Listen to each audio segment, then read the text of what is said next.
It'll automatically block all my calls. I love it. Okay. Is that, and remember, what do they ask for?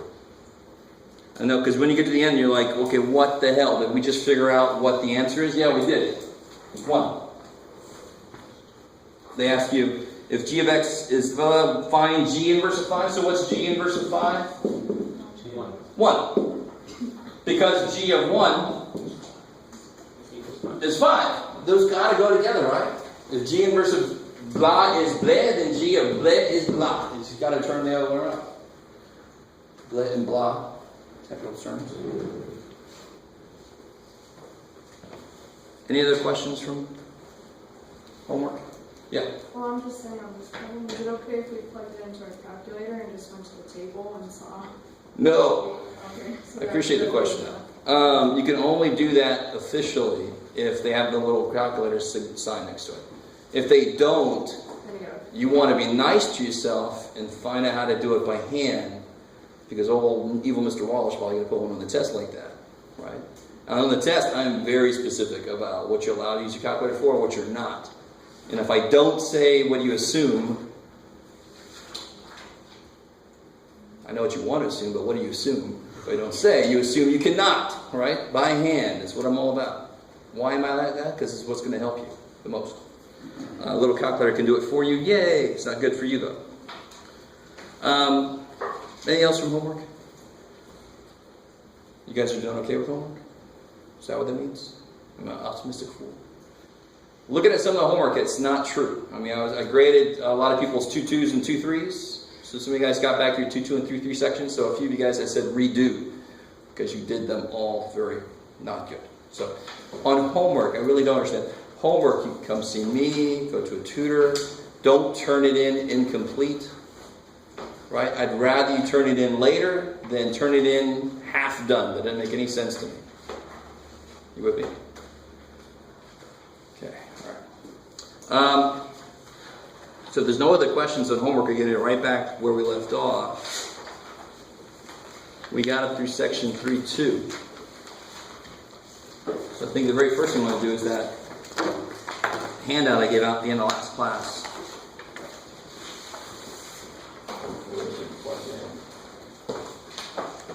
No, okay.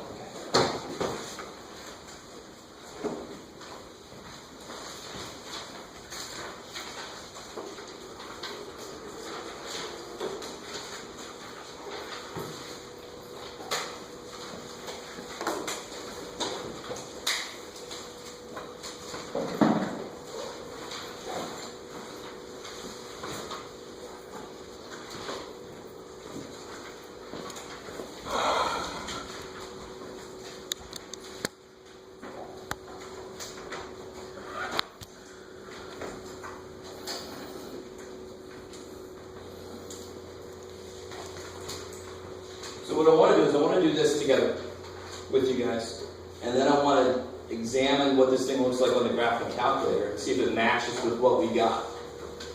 It's really the way you should do your homework. This is the way you should do your test. If I'm a student in here, though, I might graph the damn thing first just to get an idea what the hell's going to happen, but don't force it that direction. If I see the right answer coming out of nowhere, it's not a good way to do it. I'd rather you get it wrong, honestly, just a little mistake somewhere, the graph comes out wrong, that's fine. Instead of having the right answer come out of nowhere. Doesn't make any sense to me.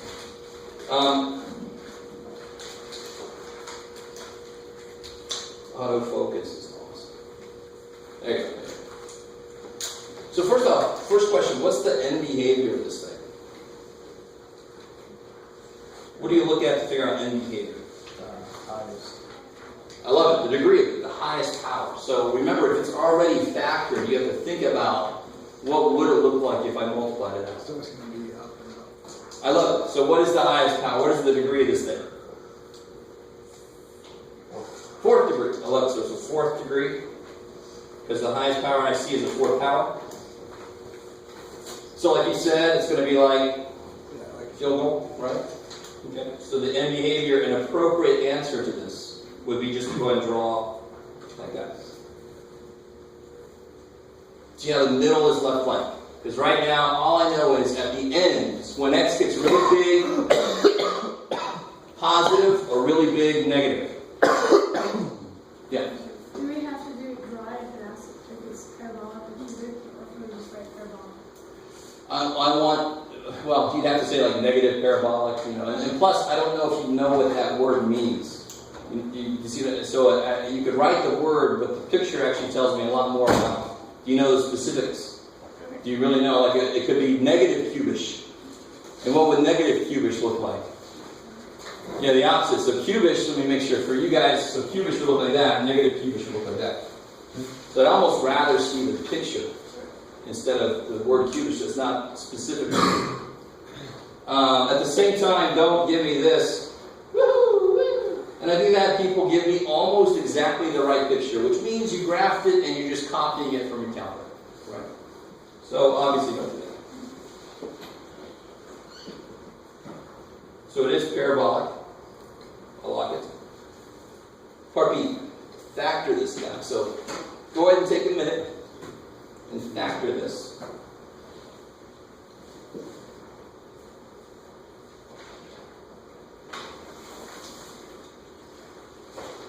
Just to help you guys out a little bit, what do you always do first? Or try to do?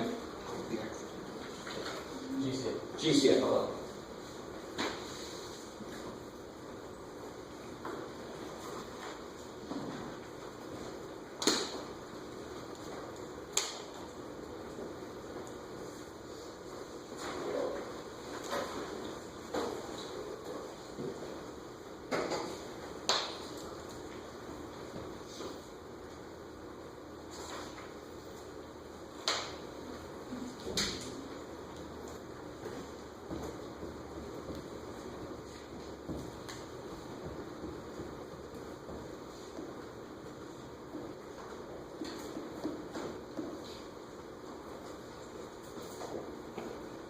This isn't overly evil, right? I took an x squared out. All the x's go down by 2. And then how do you factor this guy? Yeah, x and 2, x and 5, and the bigger one's got to be positive to make that positive in the middle. Cool. So what are my zeros? Yeah, my zeros are also known as my x-intercepts. So they're 0, 0, 2, 0, negative 5, 0. I love it. And I already know my y-intercept. Careful. It's not negative 10. It's not. If you look... Don't look at any work you've done. Actually, the work you've done would work also. How do you find the y-intercept? You make x0. If I make x0, that guy kills everybody, doesn't it? 0 times I don't care. It's 0. And another thing, if I have an x-intercept that's 0, 0, I can't possibly have a different y-intercept. Why not? And there's only one because this is a function. I love it. And otherwise it would not pass the vertical line test, right? So the one time that the x and y-intercept are the same, of course, is when it's 0, 0. And there can be no other y-intercept, or else I'm talking about something that's not a function anymore. I like it. So the y-intercept, 0, 0. So I've already got some anchor points for this graph that I'm going to have to do. So I can plot those right off the bat. I know where my zeros are. Can somebody tell me, let me see if you guys are cool with this, the multiplicity of each root? Like, what's the multiplicity of 0, 0, 2, 0, negative 5? So what's the multiplicity of 0, 0? 2. Yeah, because it shows up twice, right? So that's got a multiplicity of 2. 2, 0, negative 5, 0 have multiplicities of 1. So what's really important is that this is even and this is odd. Stay with me now. So what does an even function do at its root? It goes back up. It's going to turn. So if it's negative, it's going to stay negative. If it's positive, it's going to stay positive. So this is going to turn. And then these are going to go through.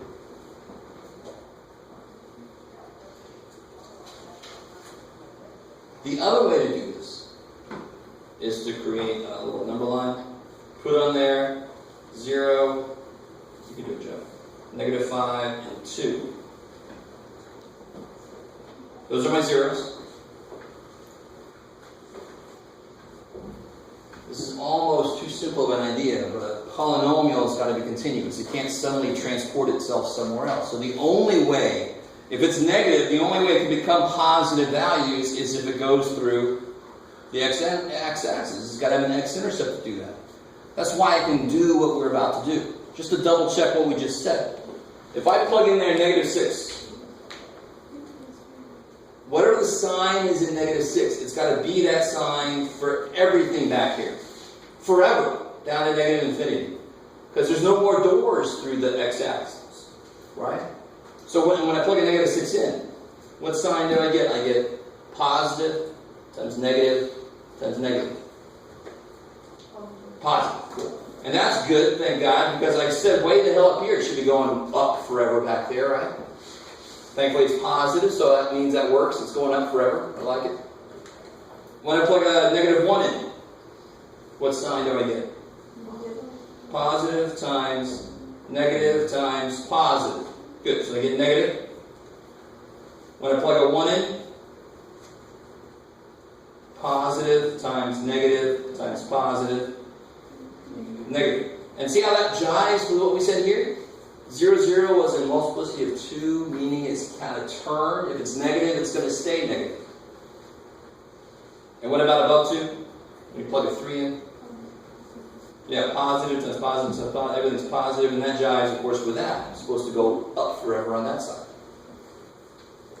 So both of these say really the same thing as far as what happens at the roots. But here, when I do this, I can actually see what this looks like. It's got to be positive. It's got to go through 0 here. Be negative, come back up, and then stay negative, and then come back up, go forever up. So that's the rough sketch of what that thing looks like. Really rough.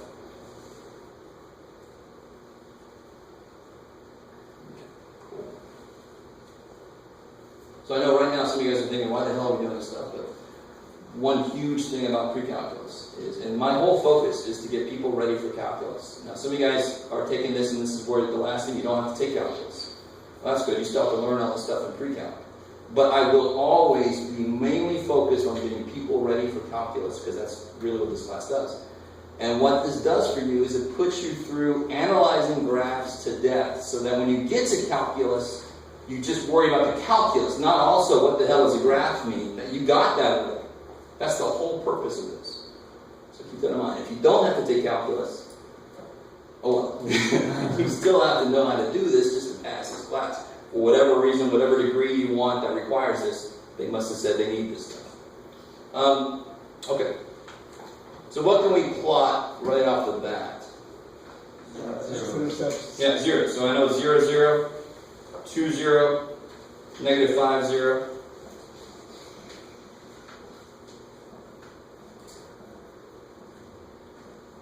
Now the next thing I want to do is, I know kind of the shape of this thing. I just don't know how far down. I know it goes like this. I just don't know how far down this is and how far down this is.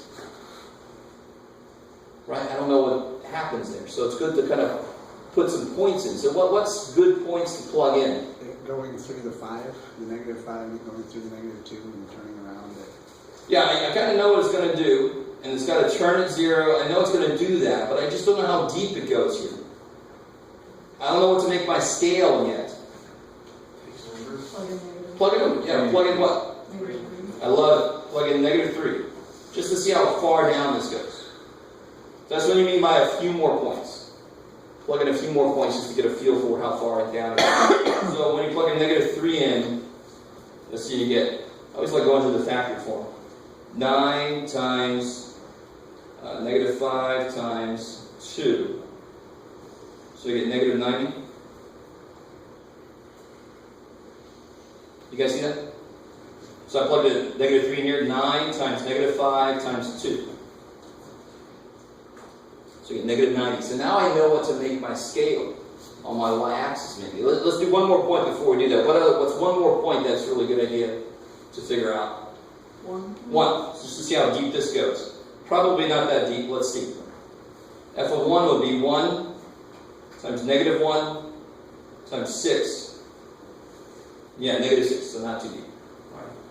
So what kind of scale do you want to make for your y-axis? 20.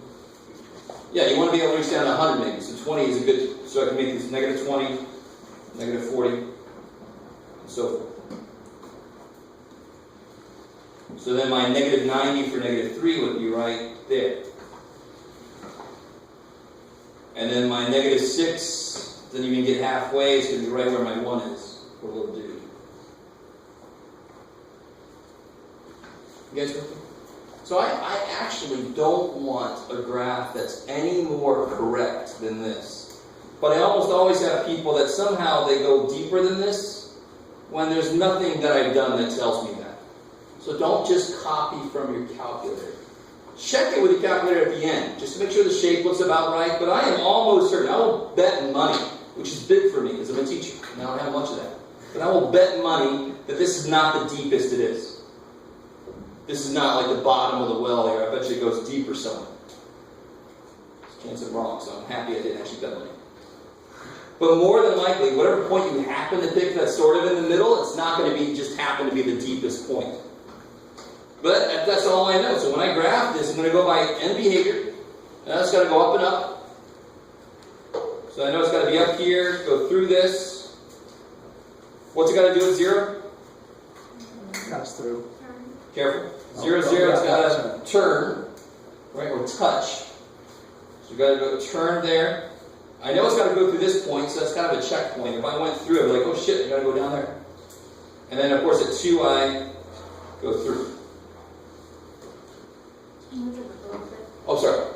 Let me know when I do that. I'm not used to using the projector.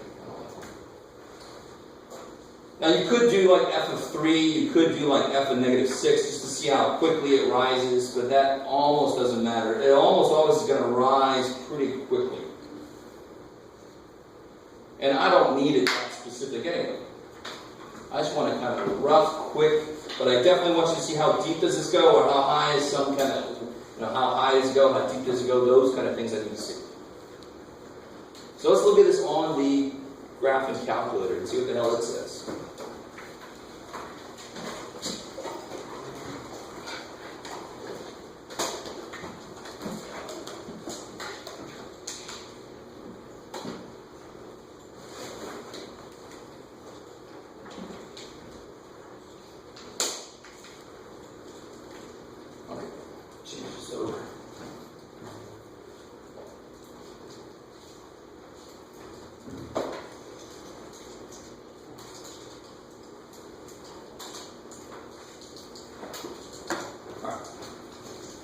Got your calculators? Just in case. So when you first come in, this is almost kind of weird. So go to y equals. So I can plug this in. And then it's x to the 4th. So there's your x button right there. Right next to alpha is your quick variable button. X to the 4th. Plus. And if you got the newer ones where your exponent actually is up there, you got to hit the over arrow to come back down. Or else you're going to have everything up in the exponent, and you're going to have an exceptionally freaky graph. X to the 3x to the, that's crazy. So x to the 4th plus, what that was, 3x cubed. So there I'm up there, so I got to push over so I can come back down. Minus 10x. Of course, I got the square button. Yay. Okay, cool. Everybody with me? That's playing along with me? Okay, cool. Hit graph, let's see what happens. We're all going to have possibly very different things based on where our window is. So right now, my window is way in there.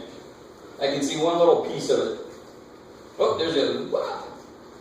So I almost always, when I go in something new, I hit zoom 6.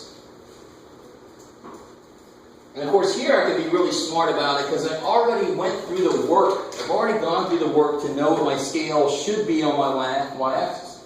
So why does it look so freaky as hell? Because Why? Why can't I see how far down it goes? Yeah, I gotta make my Y min different. So if you go to window, I can go to Y min and make it maybe negative 100.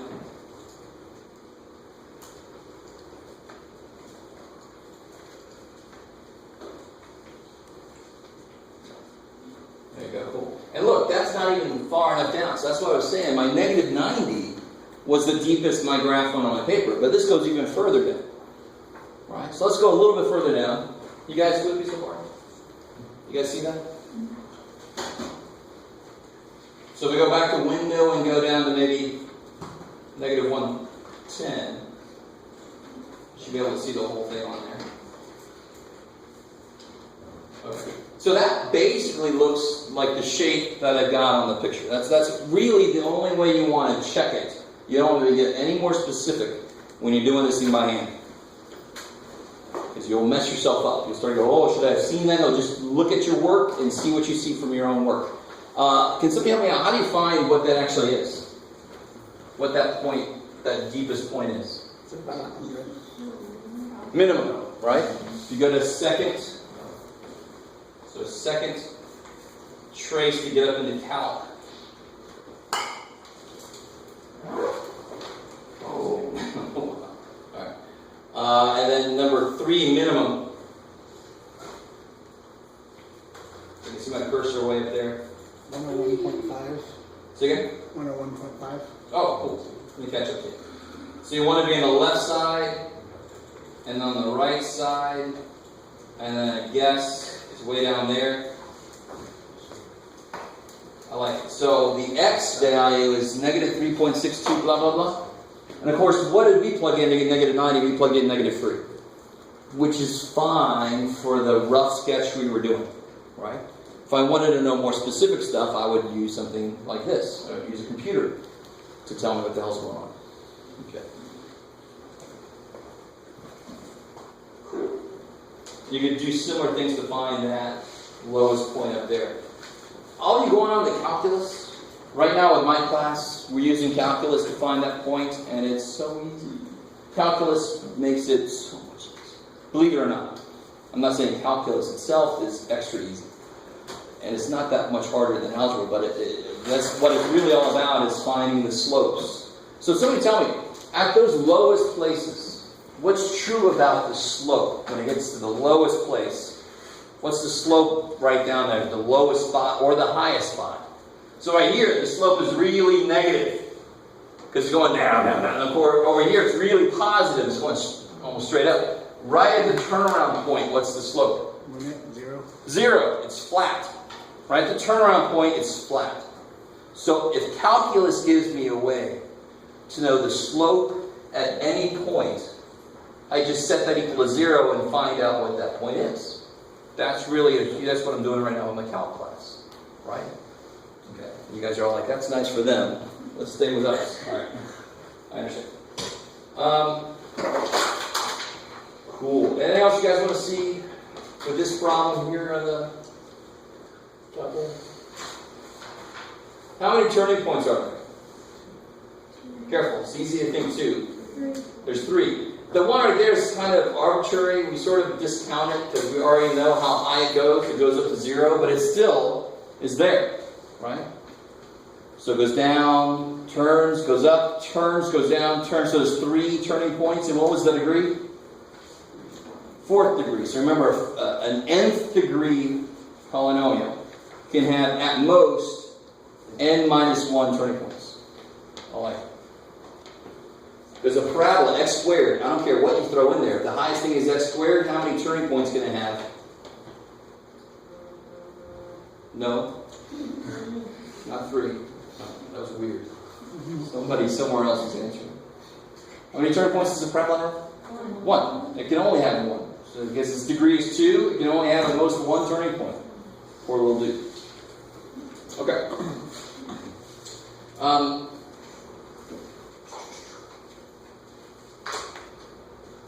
Let's do this. Let's play around this for a second. So if I did x to the 10th power, how many turning points could that have? In general, it could have 9 turning points, right?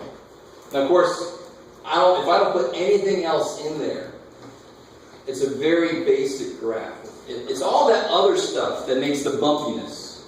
If I don't put any of the other stuff in there, if it's just an x to a power, it's going to look either like a pure parabola. Of course, the higher the exponent, the more skinny it gets.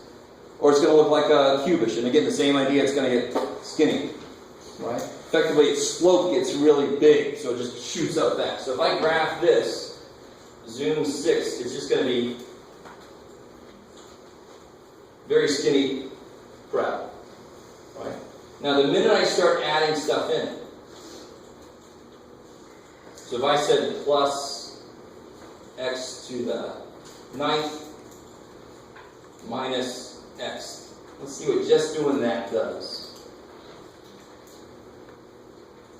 If that does anything.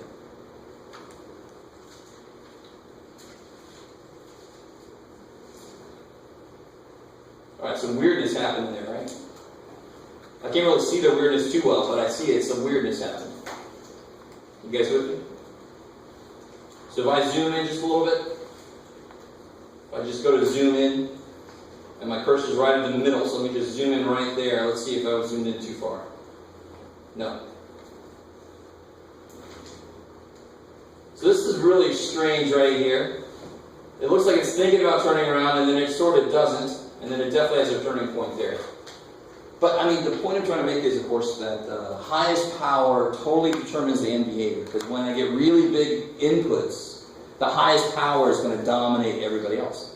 But when I get really close to 0x, when I get really close to the y-axis, that's where all the little terms, the smaller degree terms, are suddenly more powerful. They're going to start exerting their influence. You guys semi with me? That's why the minute I just threw a few more terms in there, I got a little bit freaky around the y-axis.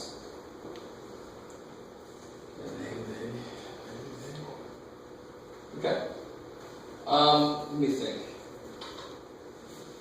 Well, I got this open. Is there anything about the graphing calculator giving you guys trouble? Anybody not able to? I have one question. Yes. Okay, when you're going for powers higher than cubes, I always have to go to the catalog and get the power symbol. Where's that at? Oh, right there. Here's your to the button.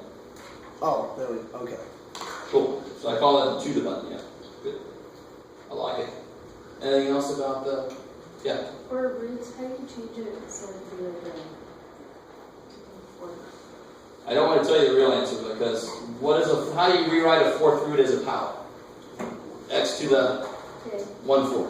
So if I wanted to graph x, the fourth root of x, I would say x to the.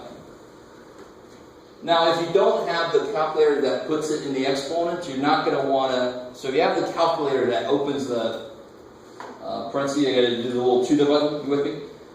You want to open a parenthesis and then close it at the end. Because you want that whole 1/4. So the biggest mistake I see is people do this. They'll say x to the 1 divided by 4. Well, you've just done x over 4. Yay. That's not what you meant. You meant x to the 1/4. Does that make sense right here? You've got to be real careful about what goes in parentheses. Calculator understands order operations, which actually makes your job harder when you're plugging stuff in. Me, I don't have to worry about it too much because it shows me what's in my exponent. So if I graph that, it should look roughly like a square root, just it's actually a little flatter and just zoomed in. And there's also, just to show you the whole story, why not? If you go to math, there's I call it the fruit button. Because if you type in your calculator 4 math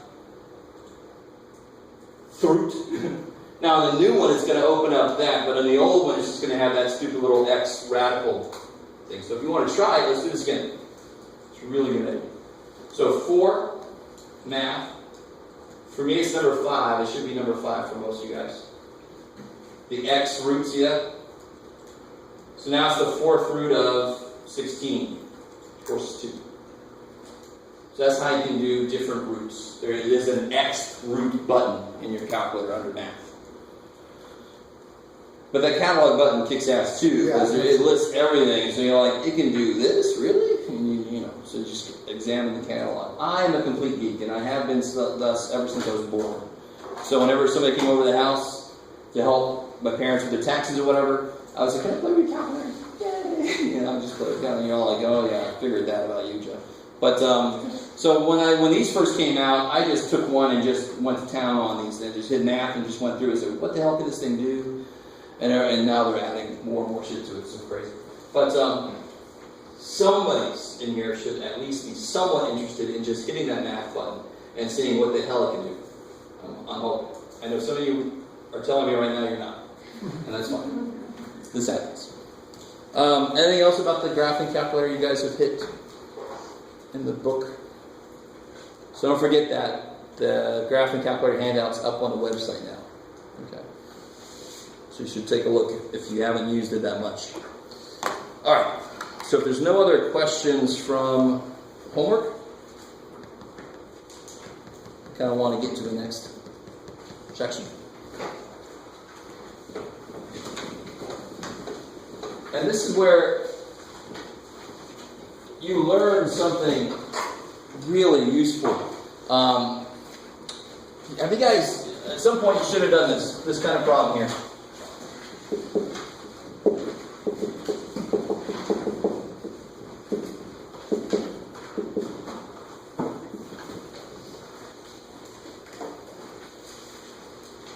And of course, the first thing you would hope might happen is what? How would you try to attack this first?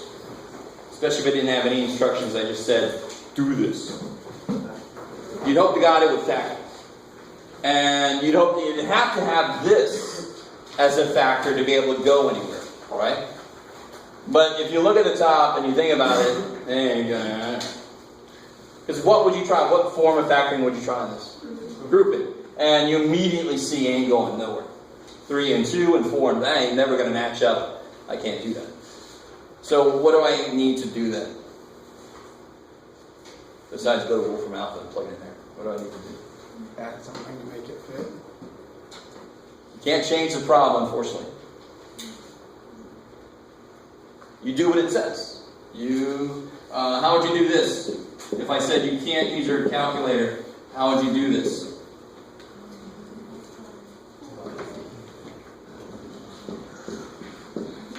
Right? Now go with me for a second. We're going to do this. Because sometimes it's been a while since we've actually done long division. Because we've relied on the little black box to do it for us for so long. How the hell does this work? And some of us don't even do long division this way, maybe. Anybody not do it this way? Don't feel bad. Don't feel bad about it. Okay. Other countries just don't do it this way. There's another setup. So it's a really good reminder to us that the way we do math is not the only way it could have been done. It's just the way we decided to do it. There's so many other ways to do math. But of course, how does this work?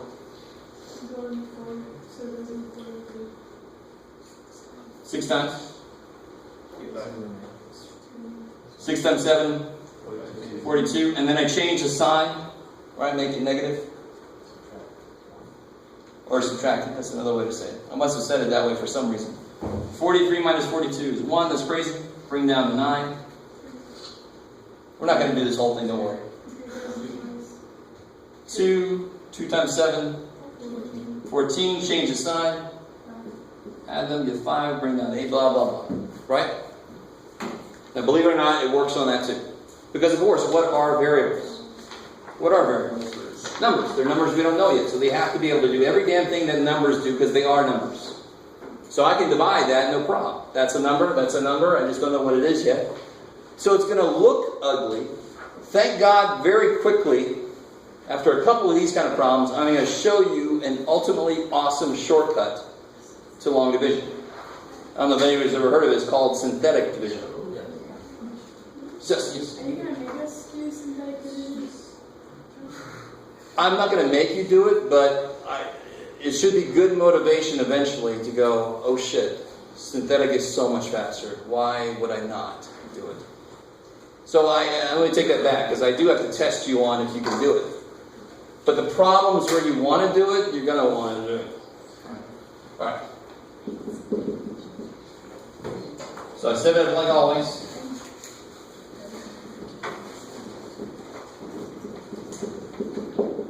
where people kind of lose a little faith in what I'm talking about. But let me give you an example that's not quite this easy.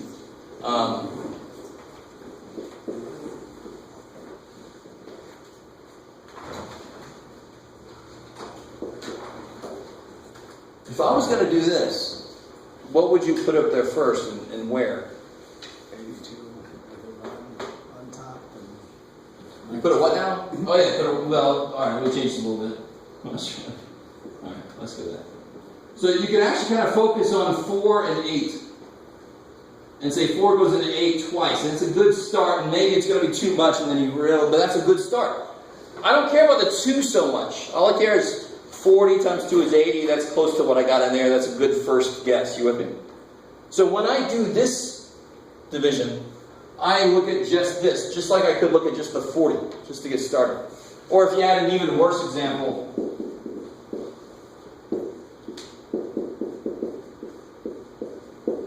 good God, 4,179, I look at 4 and 9 and say 2 is a good start. You with me?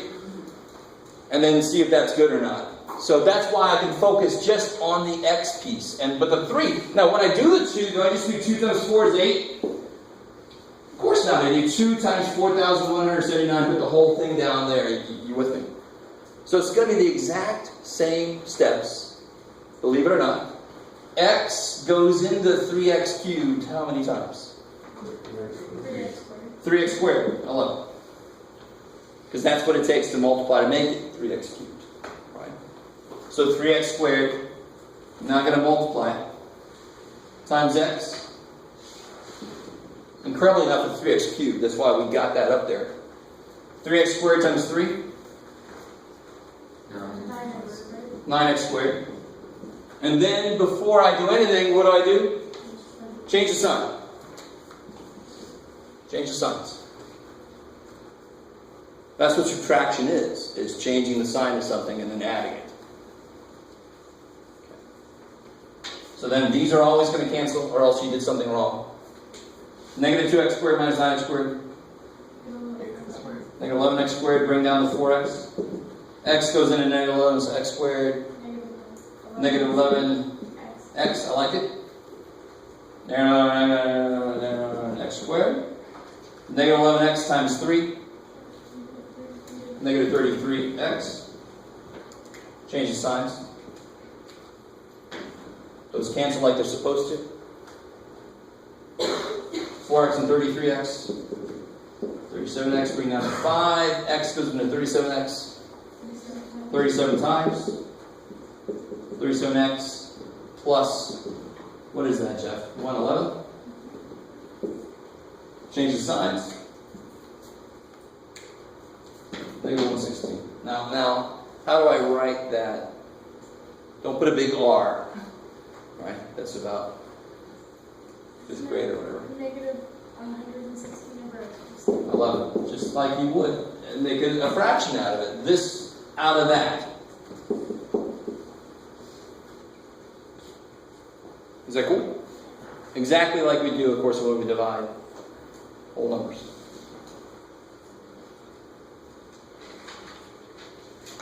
The really neat thing about that is that the remainder tells me how far off this is from this going in evenly. From this being factorable like this times something. Right? If I would add 116 to this would actually factor with x plus 3 as one of the factors. That's kind of neat. That's what the remainder always tells us. Some of you guys have ever noticed that. 7 goes into 9 once, with 2 left over. So if I just took those 2 away, 7 would go into that evenly. I mean, that's really what it always means. It's kind of neat. So what have we just really figured out? You write this in a very strange way. Oh.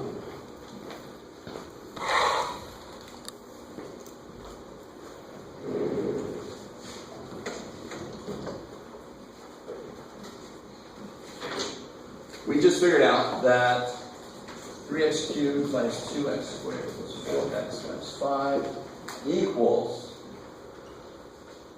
3x squared minus 11x plus 37 times x plus 3. minus 116.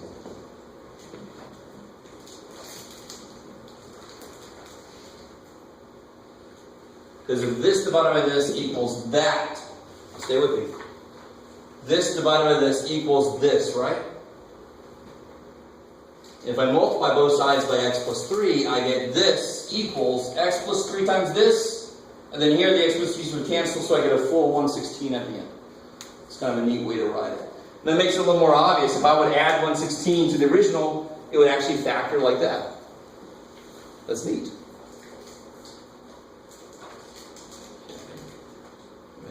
Let's do one more long division problem that actually shows you why we don't just do synthetic. Because I already said synthetic is a hell of a lot easier and quicker than long division.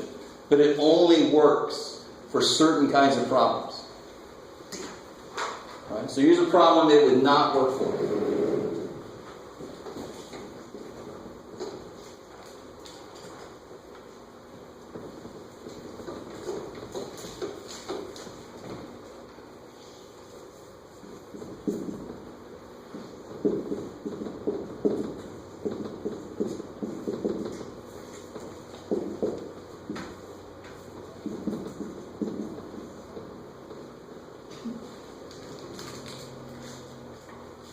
Do you notice the main kind of difference? There's several differences, but the important difference between this one and the one that we just did. Is the x power? Yeah, it can only handle the synthetic division we're going to talk about after this problem can only handle when the bottom is linear, meaning the degree is 1. Here the degree is 2. Synthetic can't handle that. You could actually factor this using irrational complex numbers. I'd rather not. This is where I just go, screw it, long division, let's do that. So if you set this up, what's something else you got to be really careful about that? When I write things using variables, I lose something that this number has, that my x's can never have unless I put it in there on purpose. How many thousands do I have in this number? How many hundreds? How many tens? None. I got no tens, right? What's missing up on the top? X to the third. So when I write out my division, I better put a 0x cubed there for two reasons, really. It's going to help me line my like terms up. And it's just going to keep me straight as to what goes where. So when I do this,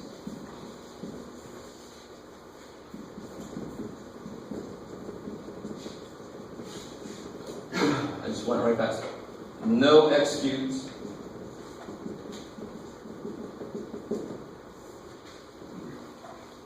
So you gotta have that placeholder in there. In our number system, we naturally have those placeholders. We set up our number system to be a base 10 system with places. The Babylonians had no symbol for 0. I remember I told you guys that earlier. So their civilization fell apart right after they discovered 0. They went, hey, it's 0. Oh, everything's dead. Okay, well, 0.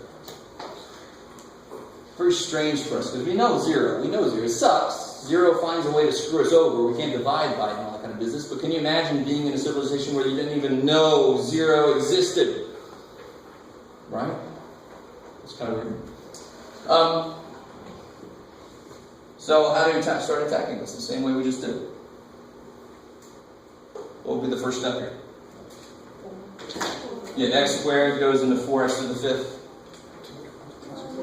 4 third. 11 to make it 5. So when you multiply, you get 4x to the 5th. Now be careful here. Plus 8x. And where do you want to put that? Probably with the other x cubed, yeah. Plus 8x cubed. And of course you change the signs. I like it. So those go away like they're supposed to. This, there's nothing here. So it's still negative 6x to the 4th. Minus 8x cubed. Bring down to 2x squared. Cool.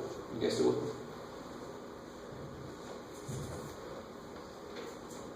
How many of you guys have never really done this before? You can't remember doing this ever? A few guys? Okay. So several of you looked at me like, yeah, I don't want to keep going. This is not too hard. It's just a stamina problem. Can you get through it, really? Let's see. So what here? It's going to be minus. Good. 6, and then x squared to make x 4. Negative 6 times 2 is 12 x squared. So negative 12 x squared right there. Change the signs. Cool.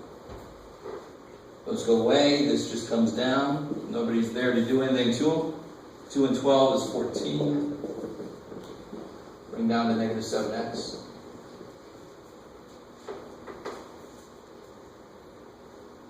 I'm going to finish this out a little quick because I think we got the pattern here. It's pretty simple. Blah, blah, blah. Negative 8x to make x cubed. Negative 8x cubed minus 16x. Change the sign. Those cancel like they should. 14x squared comes down. Plus 9x. Plus 1. When do you know you're done, by the way? Am I done? Well, you can't have any more x on the x. Yeah, this still goes in. I can still divide it in that evenly. It's not going to be like x to the negative power or something, right? So I know I'm done when the degree of this thing is less than the degree of this thing. That's when I know I'm done. So x squared into 14x squared is 14. 14x squared plus 28. Change the signs. Minus 28. So I get 9x. 1 minus 28 is minus 27 over x squared plus 2. I like it.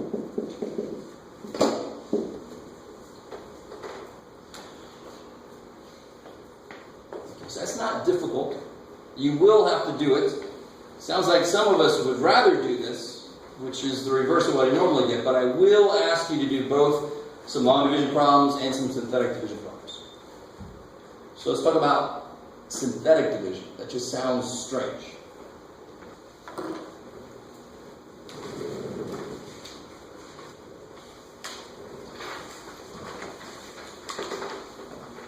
I play tennis. I always buy synthetic tennis string for my tennis racket. Whenever I talk about this, I always think about that. But it's not anything to do with that. So what was that first problem we did? Somebody help me out. It was divided by x plus 3. Minus 2x plus 4x minus 2. Cool. So here's the kick-ass thing about synthetic division. Somebody realized, they look at all this mess, and they say, what's really important here? What is really important here? It's where these numbers are coming from, right? So this 0 minus 8 is important. This 2 plus 12 is important, for example. So forth. Those are what's really important. How important is it keeping all these x5, x cubed? All that really matters is the coefficients. If they're in the right place, that's what really matters. Why is it so long to write out? Because I keep writing out this crap that's going to cancel anyway. Who cares? I want to figure out a way to focus just on those parts that are important and are going to get you to the answer. Sounds good. I can't always do it because somebody actually devised a method to do this. And the way they do this is they put just the numbers down in order. So it's always got to be in decreasing order. You've got to put zeros in if anything's missing. So if I didn't have an x cubed term, you've got to put a 0 there. Alright, so that seems so far so good. Who really cares about what variables these are? All I care about are the numbers. Now, another thing is, it kind of gets annoying to have to keep changing the freaking signs. Every damn time I got to change the sign. So what they're going to do is, if I'm dividing by x plus 3, again, I don't really care about the x. What I care about is the 3. You guys with me so far? So I'm going to put what I call my little penalty box. I don't even watch hockey, but what the hell, it works. I'm not going to put just the 3. I'm going to do something smart. I'm going to change the sign from the beginning. I'm not going to change the sign every damn time. I'm going to change the sign right freaking now. Go with me. So you guys still have that long division we did first. When we did this long division wise, you guys still have that on your paper. So kind of follow along. Here's how this works. It always works the same way. So you got it set up. You bring the 3 down. You do it, Jeff. 3 times negative 3 is negative 9. Add. Negative 2 minus 9, negative 11. Do you guys see this when you did long division here?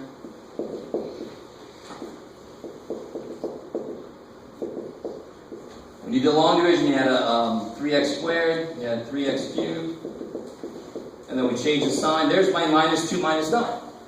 You guys see that? There's your minus 2 minus 9. Cool. And then you keep doing that pattern setup. Negative 3 times negative 11, 33. 4 plus 33, 37.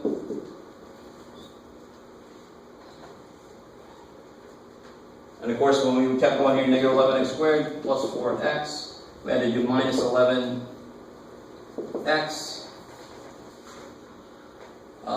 Minus 11, where'd it go? Minus 11x squared, minus 33, then change the signs. There's the 33 plus 4 right there. So it's really just focusing on those parts, the most important parts.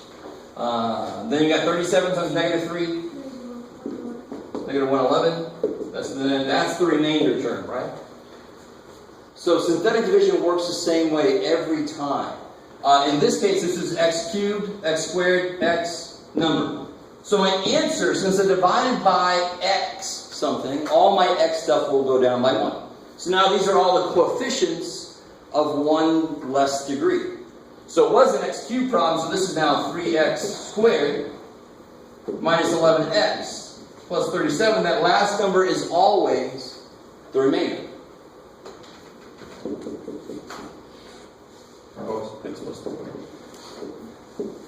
And that's what we got before. Now, it was only long because I was explaining it as it went. But if you just attack the problem, it's very quick. You can divide something by several numbers pretty decently quickly. And that's the whole purpose of this.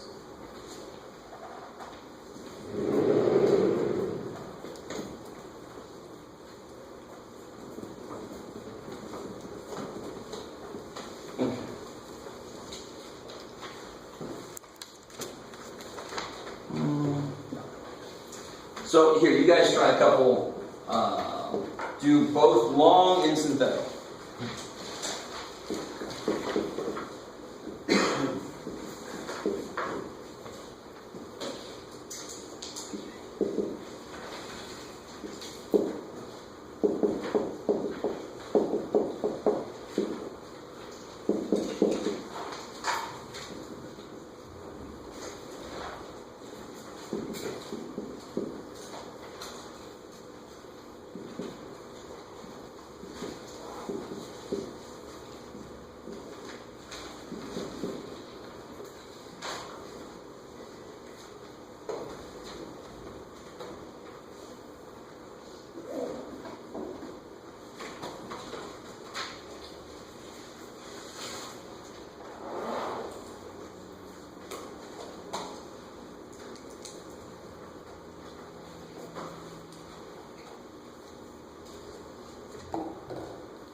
Feel free to call me over if you need some help.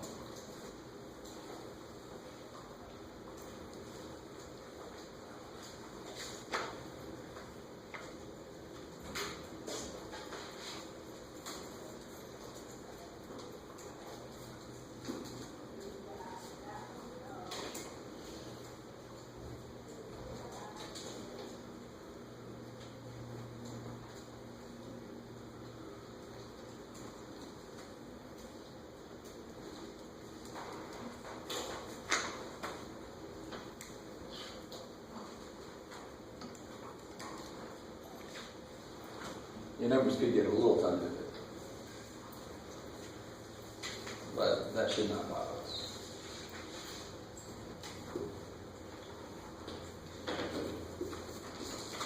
I'm just going to try to catch up to you a little bit here.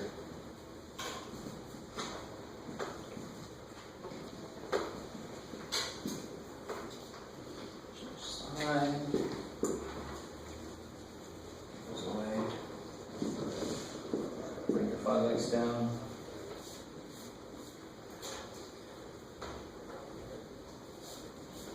Again. Then 3x.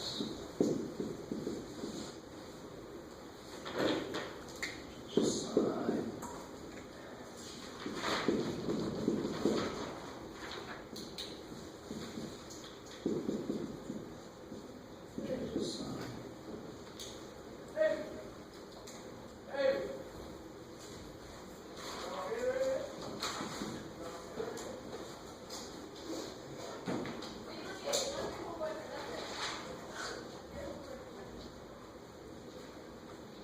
And then how do I write that again? Plus 11 over x minus 2. Like it. Cool, man. So, anybody tell me real quick what number I could have put there so that it actually would have gone in evenly?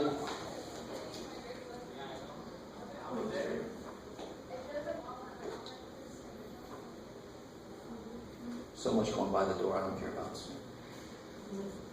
So what could I put there? The remainder kind of tells me how much too much I've got. Right? So if I subtracted another 11, wouldn't there have been a negative 22 here? So if I would have made this minus 22, it would have went in evenly. Which would have meant this would have been factorable. Right? If there's no remainder, then it actually goes in completely evenly. So what does that really tell us about long division? Really synthetic division. Synthetic division is a factoring tool. We're going to focus on that when we get done with this. Synthetic division is the most powerful factoring tool you will learn beyond letting Wolfram Alpha do it for you. Now, what would it look like synthetic division-wise? What goes in the little penalty box? Positive. Good, positive 2. And then you have what here? 2. Negative 1. 5. 3. I like it. And so now you always bring this dude down. That gets you started.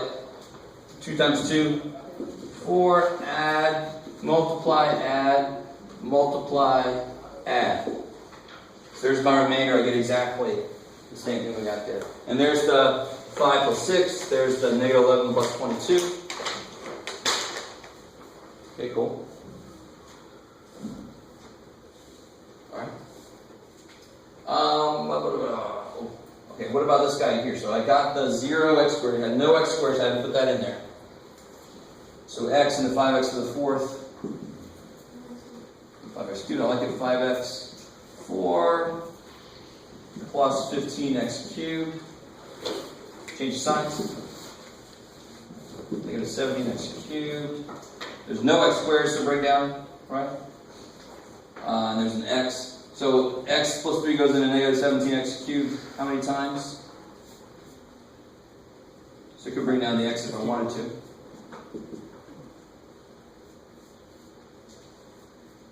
X goes into negative 17x cubed. Yeah, negative 17x squared. So you get negative 17x cubed. And I need some room here. You really don't need to bring that plus x down, and I'm not going to. Sure. There's no x squares to bring down, so you can bring down the 0x squared if you want to. Negative 17 times 3. Good. Negative 51. Change the sign. 51x squared. Bring down your x. where I see people make the biggest mistakes, and I am not claiming to be the most organized, neat person ever. It's very obvious quickly that I'm not. But I am organized enough for me to keep straight. What I always get is these really crooked arrows, and then people forget things, or they bring it down twice or something. Right? That's a silly mistake to make. But I do grade heavier on concept. If I can see you know how to do it, you make a silly mistake like that, you're not going to lose nearly as many points as you had no idea what you were doing. So x goes into 551, x squared. Crap, Joe. You got no room left. 51x times, right? So you get 51x squared plus 153x. Change your signs. Does this look good for everybody? Is this what you guys got? So negative 152x. Bring down your minus 1. Negative 152. So negative 152x. Oh, what you got, Jeff? Minus 456? Yep. Change your sign, so you get 455. So plus 455 over x plus 3. Thank you. Now, if you set up the synthetic, what would it look like? What's in the little penalty box? Negative 3. And then you got 5, negative 2. Definitely, that's very important here. You can survive without it there if you're careful, but you got to have it here. 1 and negative 1. So then it's really quick. 5, negative 15, negative 17, 51, 51, 153, negative. Is that right? Yeah, negative 152, positive 456, there's a 455. I mean, that's quick. Especially if you can do some multiplication in your head quickly. That is stupid nice. And of course, you always, if this was x to the 4th, your answer is going to start off as this x cubed. This is always going to be your remainder term. So somebody help me out. If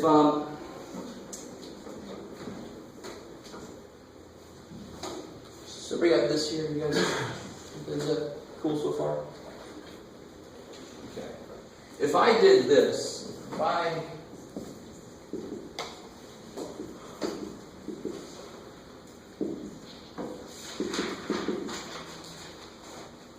obviously I don't need to do this long division or synthetic. Obviously I'm going to make you do that anyway, possibly. But just to make a point. This is almost silly. I know how to factor this. How do I factor the top here? X plus 6. X plus 6, X plus 2. So when you divide this, it should come out to be x plus 6. And sure enough, if I do synthetic, which is my preferred way of doing this when I can, 1, negative 2, 6, negative 12, 0. So when you see that 0 remainder, that will very soon become your, oh thank God, moment. Because what's in our future is this, all right? That was pretty simple. So what that really means is, since I got x plus 6 as an answer, x squared plus 8x plus 12 equals x plus 2 times x plus 6. Okay, that's amazing. But what you are now able to do, which is really a cool thing, not many of you realize this, you are now able to factor something like this, which you were not able to do before. At least not by hand. Oh, let's see. Where's that one? There we go.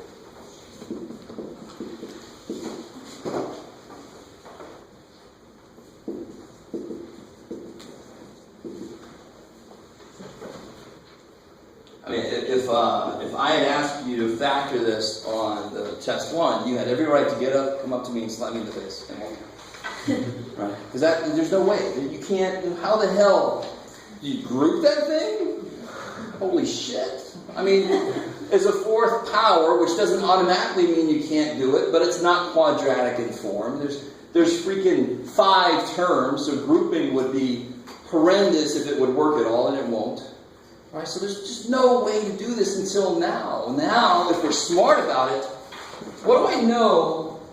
I can factor this to at most, how many of these?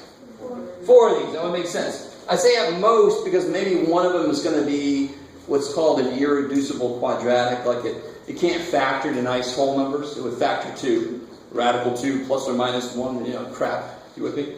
So But I do know what kind of numbers have to be in there. Can any of them be 3? No. Of course not, because they all have to multiply to be... They have to multiply to be what? Why can't it be 3? All the numbers have to multiply to be 10. Don't they? See that? Do you guys see that? I can't have a number in here that's going to make it not 10. They have to multiply to be 10. Maybe. Especially because I made this a little bit simple. I could have put a number out here, which would have thrown me off a little bit. It always does. And we know it does. But I didn't yet. I just put a 1 out there.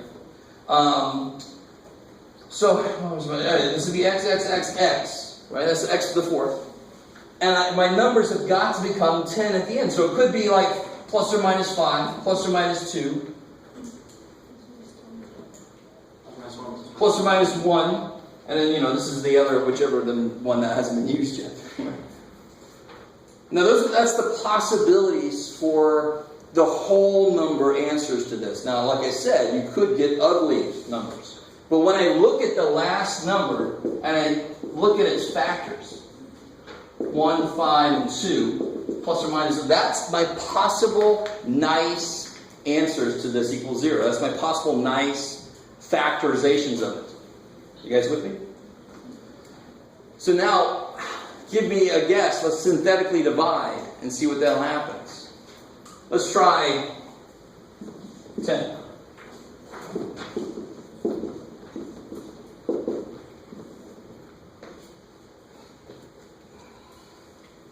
don't know if you guys are still really with me. You get a list of things to try. I would never put a 3 there. That's stupid. Right? Because there's no way it could make 10. You with me? I wouldn't put a 3 there. It's just dumb. So I'm going to use things that it could possibly... And of course I left 4, 10 out. So you make a list of all the things it could be.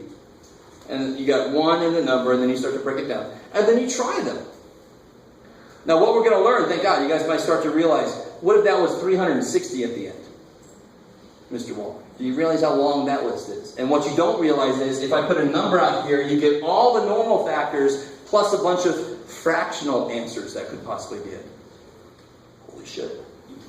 So, right now I just want to try to show this example. It is a factoring method. It's not great, because if my list is long, and I am not a lucky person, then it might take me forever just to find something that goes in. You guys semi with me? A little tiny bit. If this thing factors, then one of these have got to go in there. So those are the only things that could possibly be to make 10.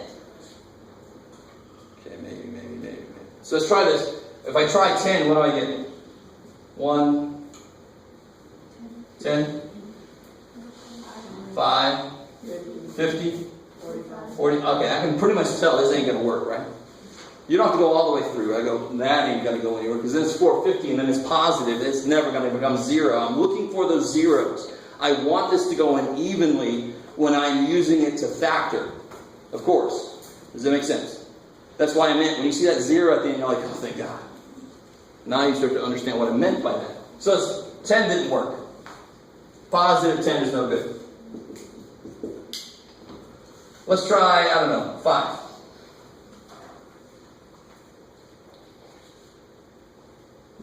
Don't worry, one of the things we're going to learn next is 2 things that will reduce the size of my list.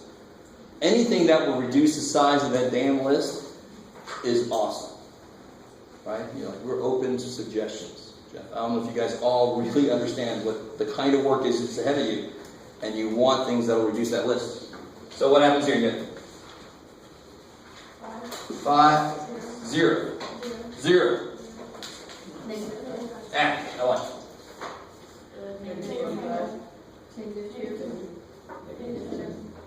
That's it. You see? Alright. You can almost feel it already. At least right now, at least it's going to shut them up about this thing. But for you, it's going to be, oh, thank God, I found something that works. So what have we got so far? We got that this equals, how do I write this out? Because it was 4th power, I divided by something with x. So now it's x to the 3rd. No x squares, right? Minus 5x minus 2. No remainder. times what? What did I actually divide by? Think backwards. X minus 5. I love it. I divided by x minus 5.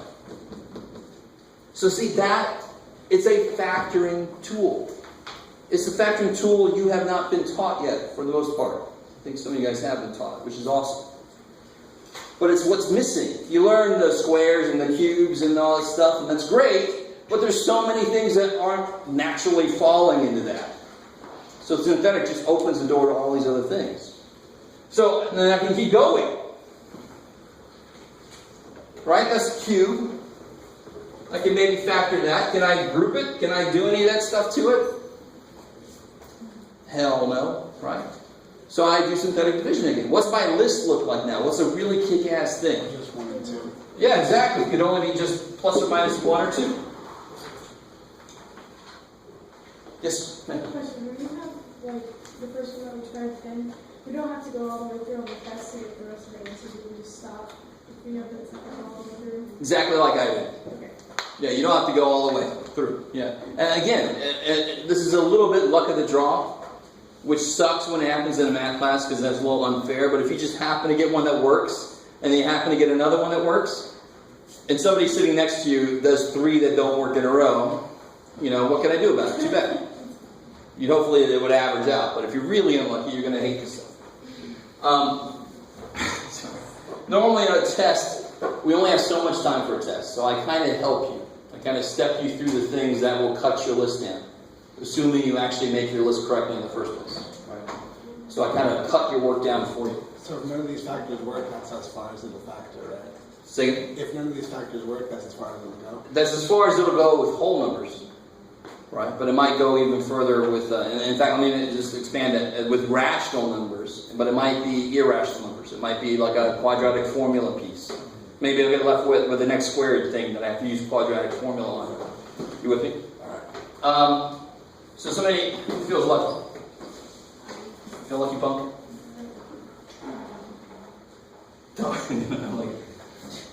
Give me a number. There's 4 numbers up there. Tell me a number. -2. -2. Now, what do I put up here? 0. I like it. Don't put these things again. Oh my God. Don't start from the beginning again. You've already got that guy broken. Get this guy broken. And I like what you just said. 1, 0. I like it. Right, the 0 in there for the no x squares. So 1. 0. -2. -2. -4. No, -0 plus -2. You're always adding. Yeah, you're always adding. Multiply, add. Multiply, add. That was a kick-ass guess. I like that. Or you knew it some other way, which I don't care. It's good. We get it. So now, what have I got broken down to now? I've got x minus 5. What did I just figure out now? I like it. X plus 2. What was this? This is cubed, so now this is going to be squared. Can you factor this? Oh, yes. No, not really. Not using nice numbers. Let me say that differently. Can you factor that using nice numbers? No. What I mean by nice numbers? Whole numbers. Right? That you can't factor, believe it or not. If it was a plus 1, we could. Right? So right there, that's where we'd stop for that section. We'll actually go further. Now, if this was equal to 0, this was a problem where it said, that thing equals 0, solve. How would you finish this out? Well, so far I know x equals 5, -2. Now, how do I deal with this guy? Well, what I just said. Quadratic formula, yeah. It's not factorable. I can see that it's not factorable. Synthetic will never help me. Synthetic will only help you if it's actually factorable. Synthetic won't get you square root answers, right? So you just use quadratic formula to finish that up. Okay. Maybe. So what happens then? This will be the last thing we talk about. See the waste a few guys up. The magic phrase. what happens then when the first number is not a 1? So it feels like when you first learn factoring, you learn how to factor x squared plus 7x plus 10, and they go, if the first number is not a 1, oh shit, everything changes, right? It gets a little harder. Well, the same thing here. And let me give you guys a little motivation.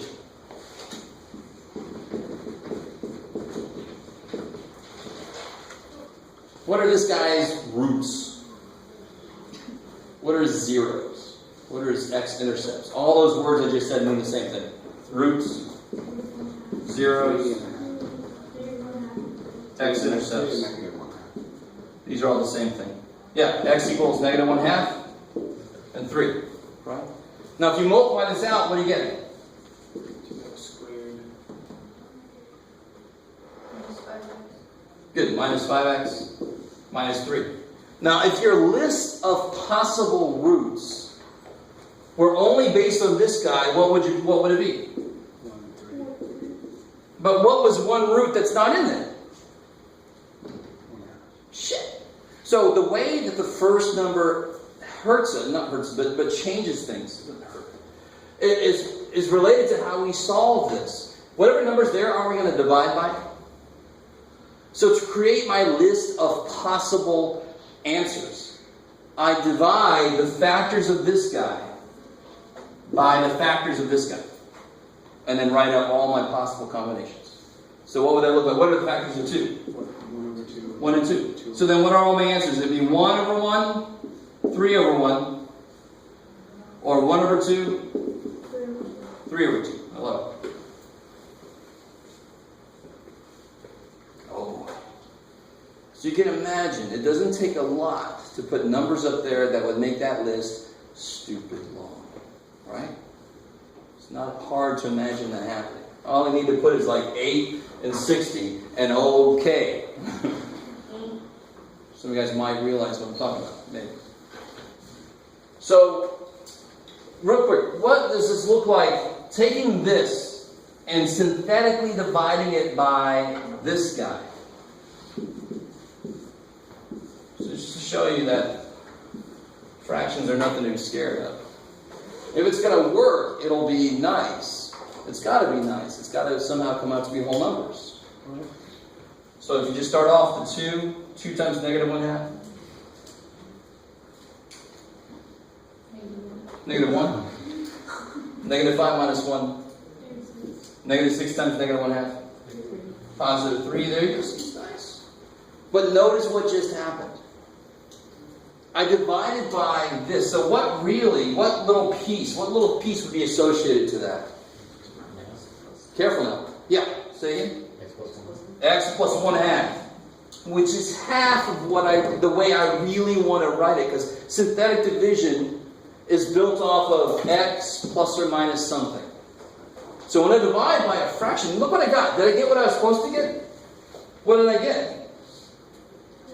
2x minus 6, which is twice what the hell this is supposed to be. Which only makes... you guys... please. So I know the answer is supposed to be this times this. I just got this thing times that thing, and that's fine. Can't I take a factor of 2 out and then put it back in there? Sure, Jeff, man, you're the math man. You can do that. Of course I'm allowed to do that, right? 10 times 6 is the same thing as 20 times 3. I took a 2 away from the 6 and I gave it to the 10. Who cares? It's all still right there, right? So I can take this factor 2 out and then distribute it back across there. So when you divide by fractional pieces, you just have to be careful about what you get at the end. You're going to get that factor more than what you really wanted. You just pull that back out in the year. That's how you handle it. Because I don't like to look at that. I'd rather look at this. Maybe some of you guys get my point. This might still be a little too new. I don't know. Would you rather have it like that or like that? What's more important is would I rather have it like this? Well, like this, I'd rather see that, right? Although technically they both mean the same damn thing. Would you mark it wrong on a test? I would, because if I say factor it, this is not factored, right? There's still a factor of 2. And even if you pull a 2 out there, when I say factor something, it inherently means factor it using whole numbers. Or integers, really, right? That's what it's meant up until now. And very soon it might change a little bit. But then I'll be very specific as to what I want. Okay.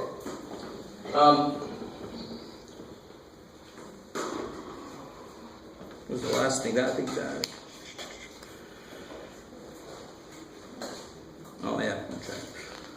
I don't have that much time. So I think I'm going to do this next time. You might want to read ahead a little bit. So where we got up to, very specifically, is we got up to page 255. Page 256 and 257, you want to read ahead just a little bit. They talk about something called Descartes' rule of signs and upper and lower bounds. So if I had this long-ass list of possibilities, I don't know, but I somehow knew that there was no answers above 4, I can cut off all the positive ones of these. That's what I'm talking about. And that is what upper and lower bounds does for me. What's the upper bound for the answer? What's the lower bound? So I can cut off everything outside of there. That kicks ass.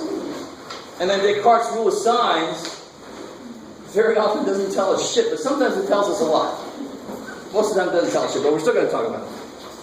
What section was that? Section 3-4. So we got up through the middle part of section 3-4. Okay. All right. Thank you. Yes, please give me back my calculators. I don't make enough money to pay.